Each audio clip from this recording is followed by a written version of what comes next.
এটা শুভ কামত আহি অশুভ ঘটনা হৈ গ'ল। এজন স্কুটি আৰোহী আহি পেলাই লগাই দিলে ইয়াত। এইবিলাক লগাই ফেশ্বন নকৰিব, এইবিলাক নক'ব। মই ভাই বুলি এৰি দিলোঁ। সন্মুখত কি হৈছে বুজিব পৰা নাই, কিন্তু উপায় নাই। গাড়ীখন ইয়াৰ পৰা টাৰ্ণ এটা লৈছোঁ আৰু এয়া সন্মুখত বহি আছে ভাইটি পাপু। হেল্ল'। আৰু পিছফালে বিষ্ণুদা আৰু আমাৰ দাদা প্ৰেচিডেণ্ট মহাশয়।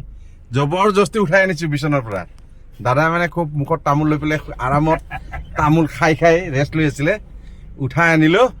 আমি বিশেষ কামত গৈ আছোঁ। আজি আমাৰ পাপু ভাইটি এটা শিৱলিংগ দান কৰিব আমাৰ ত্ৰিলোকেশ মন্দিৰৰ নামত। এতিয়া গৈ আছোঁ, কিন্তু ৰাস্তাত বিঘিনি অলপ আগত এটা জাম পালোঁ। এইফালে ৰাস্তা খোলা পাই সোমাই দিলোঁ, আকৌ জাম পালোঁ। এই আৰু কিহৰ পৰা যাম বুজি নাপালোঁ। কি হ'ব পাৰে দাদা? ক'ৰবাত গাড়ী কিবা হৈছে নেকি? য'তে বাঘৰ ভয় ততে ৰাতি হয়। হা, আমি বৰকে খৰখেদা কৰিলোঁ। বিষ্ণুদাকতো ভাতৰ পাতৰ পৰা আমি উঠাই আনিলোঁ। আৰু এইফালে আমাৰ পাপু ভাইটি আধা অফিচ কৰি আহিলে, আৰু এইফালে আহি পেলাই জামত ফচি গ'লোঁ। এতিয়া আকৌ উভতিছোঁ। সন্মুখত কি হৈছে নিশ্চয় দেখা পাম।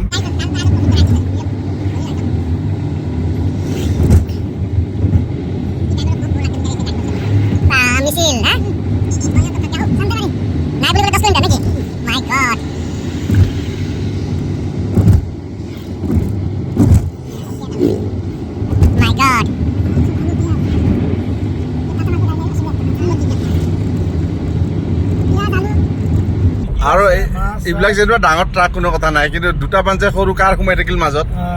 না গাড়ী আগত যাব পাৰে না পিছত যাব পাৰে। এতিয়া যাব দিছে এইফালে।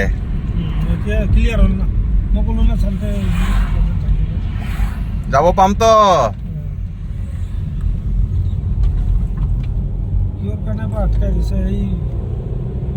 না পিচিং কৰি আছে নে কি?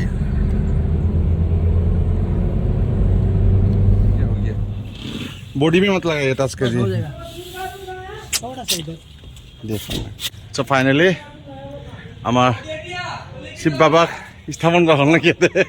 প্ৰথমতে ইয়াৰ পৰা যাত্ৰা কৰা হ'ল। সহযোগ কৰিছে আমাৰ জয় বাবু। নমস্কাৰ।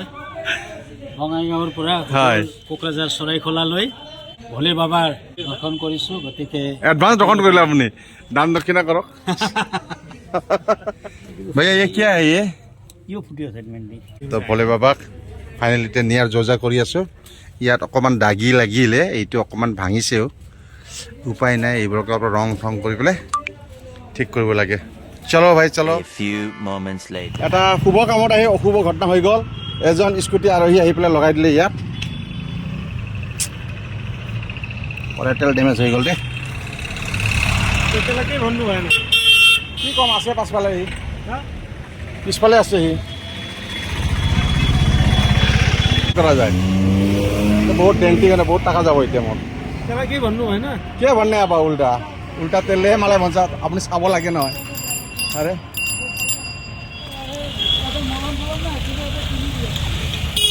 আচ্ছা, আপোনাৰ তো নাম্বাৰে নাই ন? পিছফালৰ পৰা লওঁ। আপুনি মোৰটো লৈছে না?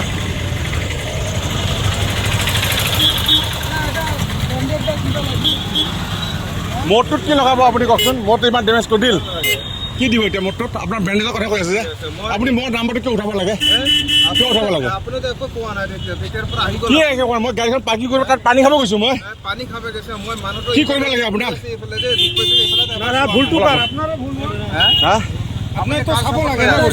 ভুল অকল মোৰ নহয়, ভুল আপোনাৰো হয়। আপুনিতো মোকো ডেমেজ দিব লাগিব। কি এনেকা কৰি আহিছে আপুনি? ইমান সৰু ৰাস্তাত ইমান জোৰত চলাব লাগে কেলে? আপুনি জোৰত নচলাব লাগে নেকি? মই লগাইছোঁ নেকি? আপুনি পিছফালৰ পৰা আহি লগাজনৰ দোষ হয় বাবা। মই যদি বুঢ়াত স্পীডত আহিলোঁ হয় তেতিয়াহ'লে মোৰ দোষ হ'ল হয়। বুজিছে? আপুনি ইমান আইনৰ কথা নক'ব, বুজিছে? আইন কানুন কোৱাই নাই এতিয়ালৈকে। আপুনি কি ক'লে? মোৰ যিমানখিনি ডেমেজ হৈছে এইটো কিমান যাব? এইবিলাক লগাই ফেশ্বন নকৰিব। এইবিলাক নক'ব। মই ভাই বুলি এৰি দিলোঁ। মোক সেইবিলাক নাকামি দেখাব নালাগে, বুজিছা?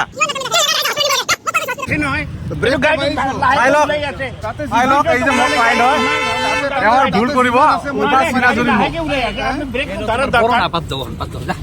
আৰে দেখো আমি এখানে কোনো আইন কানুন Few moments later. আমাৰ এনে দিন বেয়া আৰু তুমি আৰু ক'ত উল্টা উল্টা ফালে গাড়ী আনি পয়মাল ইয়াকে বোলে য'তে ভাগৰ বয় ততে ৰাতি হয় এটাৰ পিছত এটা লাগি আছে এই বোলে বাবা কিবা এটা কৰা চাগে বেয়াই হ'লহেঁতেন ভলে বাবাই দয়াতে এইখিনি হ'ল মোৰ গাড়ী কিছু ক্ষতি হৈছে যেনিবা সেইটো কোনোবা মাইণ্ড কৰাৰ কথা নহয় সেইখিনি ভগৱানৰ কাৰণে চেক্ৰিফাইচ কৰিম সমাজৰ কাৰণে চেক্ৰিফাইচ কৰিমেই না কি কয় দাদা হা ভলে বাবাই ঠিক ঠাক থাকিল না লাম্বৰগিনি দিব হয় মই এইখিনি ক'ব খোজো যে আজি যিটো ঘটনা হৈ গ'ল জীৱনত কাহানিও এনেকুৱা হোৱা নাই আৰু আপোনালোকে মোৰ ভিডিঅ'বোৰ ৰেগুলাৰ চাই যিসকলে তেওঁলোকে নিশ্চয় জানে যে এই বিষয়ে মই বহুত এক্সিডেণ্ট কি কাৰণে হয় এই বিষয়ে ইয়াৰ আগৰ ভিডিঅ'টো মই আপোনালোকক কৈছোঁ আজি মই নিজে শিকাৰ হৈ গ'লোঁ that means content creator content নিজে হৈ গ'ল সেইবাবে দুখ লগা কথা কিন্তু চাওক মোৰ স্পীড খুবেই থাকিব কিমান 2 পৰা 5 স্পীড থাকিব কাৰণ পিছফালে এই মস্ত শিলাখণ্ড